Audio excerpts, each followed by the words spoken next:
आता शेवटी आमच्या महायुती सरकारने अल्पसंख्याक विभागासाठी प्रचंड विकास कामं केलेली आहेत.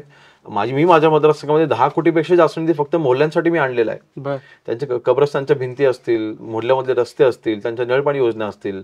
आमच्याकडे मंडळाला महाप्रळ म्हणून गाव आहे, तर एका गावामध्ये मोहल्ल्यामध्ये मी 1 कोटी निधी आणलाय. ही विकास कामं शेवटी त्यांना त्यांची जाणीव झाली ना, की आपला विकास महत्वाचा आहे. हे काँग्रेसवाली फक्त आमचा फायदा उचलून घेत आहेत, आमच्यामध्ये गैरसमज पसरवत आहेत. आणि अल्पसंख्याक मी फक्त एकच निर्णय सांगतो, महायुती सरकारने अल्पसंख्याक विभागासाठी मद्रसा जे बांधले जातात त्यासाठी आजपर्यंत फक्त 2 लाखाचा निधी मिळायचा. आमच्या सरकारने त्याला 10 लाखाचा निधी या वर्षीपासून दिलेला आहे. हा एक निर्णय.